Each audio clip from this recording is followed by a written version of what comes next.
네, 안녕하세요. 시사발전소 한지입니다. 검사님들을 위한 99만원 불기소 세트. 공짜 술을 마셨지만 접대는 아니다. 이렇게 좀 황당한 조소를 만들어낸 전현직 검사 술 접대 사건 여러분들 잘 기억하실 겁니다. 지난해 10월이었죠. 라임자산운용, 즉 라임 사태 핵심인 김봉현 전 스타모빌리티 회장은 옥중에서 한 언론사로 편지를 보냈습니다. 그렇게 돼서 라임 사태 수사 과정에서 2019년 7월 검사 출신인 이주영 변호사를 통해서 현직 검사 3명을 상대로 1,000만원 상당의 술 접대를 했다라고 폭로를 했죠.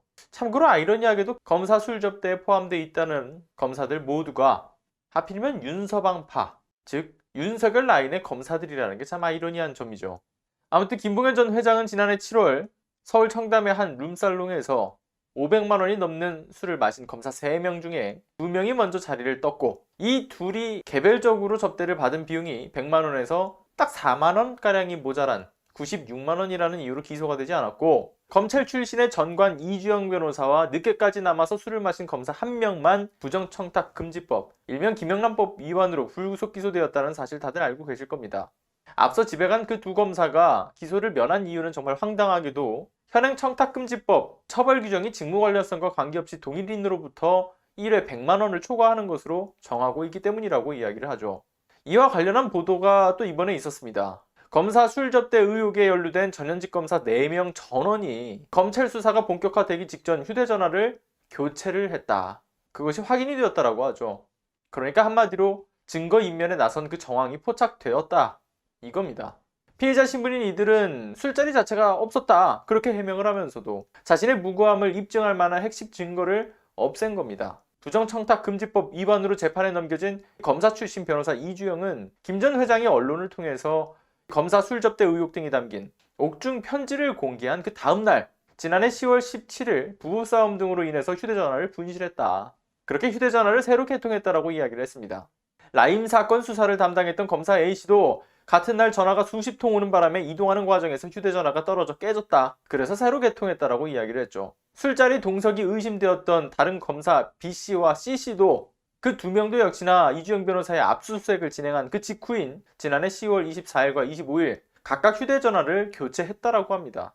검사 B씨는 1차 조사 이후 박람 회장에서 휴대전화를 분실했다라고 진술을 했고, 다른 수사 사안과 관련된 대외비가 있어 검찰 내부망인 이프로스의 메신저 대화 내용과 자신의 업무 일지 그 일부를 삭제했다라고 알려져 있죠. 더구나 이제 술 접대 추정 당시 강남의 모 유흥주점에서 이제 승차를 해가지고 자신의 관사에서 하차한 기록이 발견된 것에 대해서는 뭐 기억이 또 안 난다, 이렇게 모르쇠로 일관을 했다고 알려져 있죠. C씨도 마찬가지였습니다. 업무상 민감한 정보를 다루기 때문에 휴대전화에 대한 그 압수수색이 이루어지게 된다면 보안 문제가 심각하게 발생할 수 있다라고 이야기를 하면서 휴대전화를 교체했다라고 이야기를 했었죠.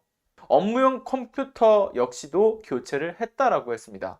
서울 남부지검 수사팀의 압수수색은 이들의 휴대전화 교체 이후에 진행이 되어서 핵심 물증 확보에 실패한 상황이었던 겁니다. 이들은 여전히 술자리 접대라고 하는 그 의혹을 완강하게 이제 부인을 하고 있지만, 그 A와 B, C 그 모든 검사들이 대검찰청 부패범죄특별수사단에서 함께 근무했던 그 정관 변호사, 그 이주영, 그들은 술자리에 있었다라고 이야기를 하면서도 그 술자리는 후배 변호사와의 술자리였다라고 주장을 했죠. 그리고 그 검사들은 부인을 했고요.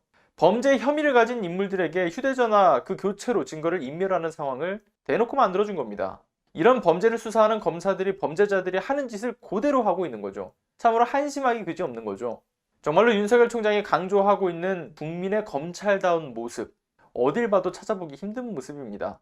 유전무죄, 무전유죄라고 하는 것을 몸소 실천해주고 있는 이러한 검사들의 모습, 권력이 있고 빽이 있으면 무슨 짓을 해도 빠져나가는 그 검새들, 이는 검찰의 제 식구 감싸기고 부패검찰의 민낯이 아닐 수가 없습니다. 오늘 여기까지 하겠습니다. 여러분들의 이 자발적인 공유는 더 많은 분들이 개혁의 필요성을 인지하고 함께 목소리를 내게 하는데 정말 큰 힘이 됩니다. 구독 안 하셨다면 구독과 알람 설정, 그리고 좋아요도 꼭 부탁드리겠습니다. 오늘도 끝까지 시청해주셔서 감사합니다.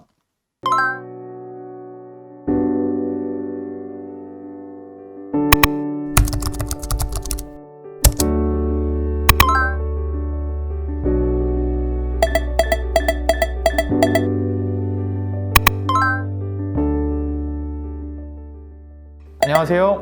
시사발전소 소장 한지입니다. 시사발전소는 진실을 찾는 민주 언론으로서의 역할을 다하기 위해서 다양한 방법으로 활동을 이어나가고 있습니다.